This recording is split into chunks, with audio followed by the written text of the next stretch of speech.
I want to start with a what if.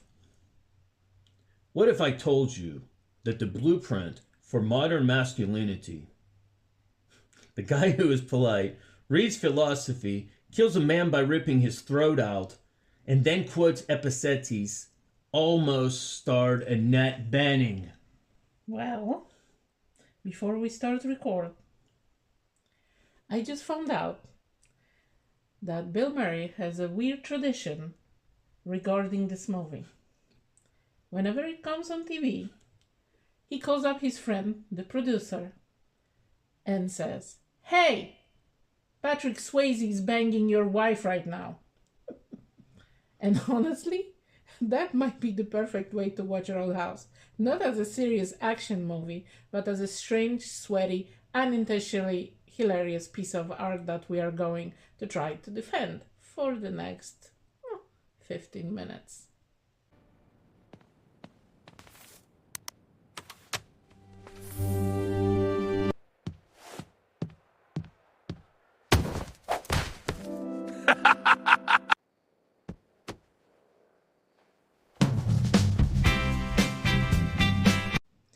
Hi, I'm Magda, and I'm from Happy Serendipity Podcast.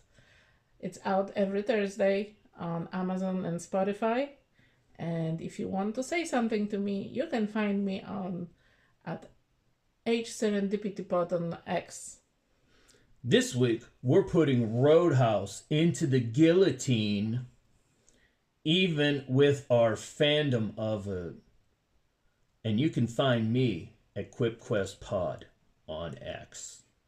Can you imagine a version of this movie where Dalton trains guys in ballet? What? Wade's backstory is all about Rose, and Bill Murray is prank calling the producer during the sex scene?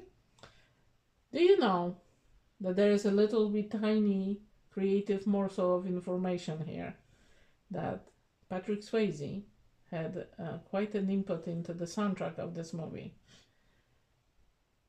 Everybody knows that Jeff Healey Band is great, but Patrick Swayze was generally very musical and very talented, and he wrote a song for this movie called Cliff's Edge. Really?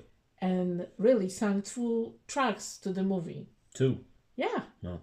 Including Raising Heaven in Hell Tonight. Well, I got one for you. He hated his hair. Wow. Really? It was great. Despite being the epitome of late 80s cool, Patrick Swayze hated his hair in this movie. I thought that he looked gorgeous. He reportedly called it the bane of my existence. Considering how ironic that look became, that is a pretty funny revelation. Honestly, it was iconic. Yep.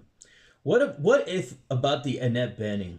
It's almost impossible to imagine anyone else's Doc, but Kelly Lynch was not the first choice. The role was originally given to a young Annette Bening.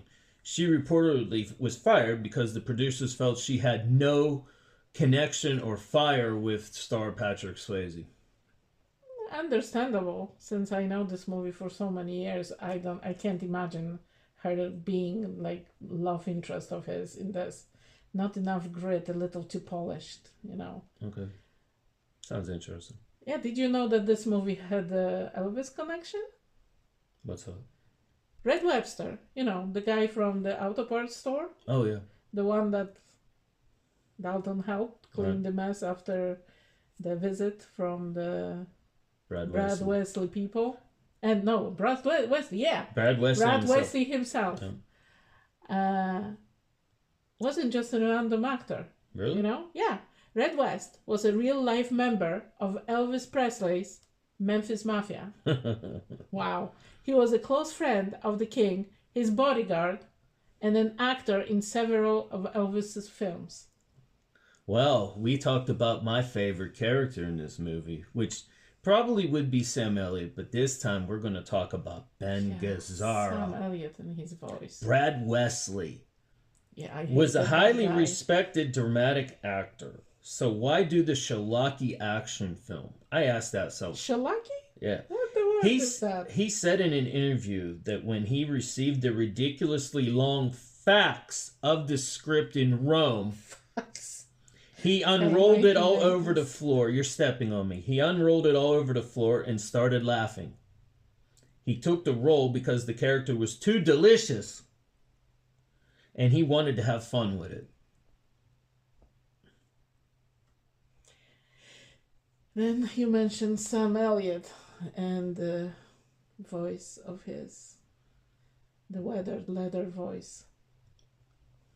Sam Elliott played Wade Garrett, Dalton's mentor, best friend, father figure, and he called him mijo, a Spanish term of endearment meaning son, my son. Wow. And it feels so natural for his cowboy persona, you know. However, that was not in the script. It was Sam Elliott's own idea to add that line.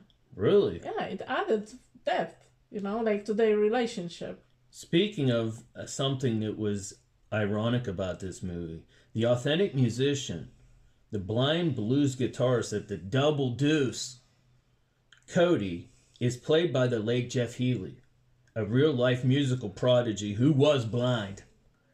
And that's him actually playing the guitar in his unique style on his lap behind the cage when they were throwing all the beer bottles at him. Yes, that was iconic scene. Okay, I got another one for you. The ballet deleted scene. Have you ever heard about that? No. The movie originally ran almost 2.5 hours, which is a half. And to trim it down, they had to cut a scene where Dalton, as part of their training, makes the other bouncers wear ballet outfits and dance. Can we see it somewhere? Probably on the DVD. Imagine that visual. What did you notice when there was this scene with Wade Garrett and his passing? The camera showed his tattoo on his forearm. It was saying Rose. And this is never explained in the movie, but in a deleted scene, Wade reveals that Rose was his one true love who got away. And he was worried that Dalton would make the same mistake he did. Oh. Do you know that this movie was supposed to be filmed in Missouri, but actually it was California? Really? The film takes place... I know it was in Missouri. All right. The film takes place in Missouri, in the United States. And if you look closely during the scene where the car dealership gets smashed up, you can see road signs in the background pointing to Los Angeles and Bakersfield, which is obviously in Los Angeles, California, the United States, not Missouri. Well, did you know that when this movie first aired, I think it was 1989? It was destroyed by critics. Roger Ebert called it a good bad movie, and others said it made Swayze's career look like a bad joke. However, it found its legs on cable TV on TBS in the 90s. In fact, it became such a ratings giant for the network that some trivia pages suggested Roadhouse might be the big reason TBS became known as a superstation. Wow. And it's funny TBS was around forever. That's interesting. Do you know, according to interviews with the cast and crew, director Rowdy Harrington, Rowdy.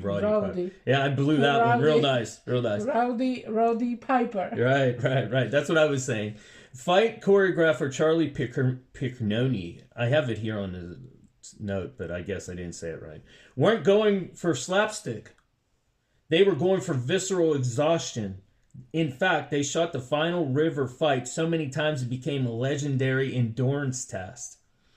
They claim, Marshall Teague claims he and Swayze fought for 5 nights, 5.5 hours a night. They performed the fight choreography 72 times. But it looked so great. They weren't trying to look like the Keystone Cops or anything. They were trying to look like two guys actually killing each other. Patrick Swayze ended up with broken ribs and a busted knee because the hits were so hard. And now we're going to my favorite part of Quick Quest Deep Dive, the guillotine.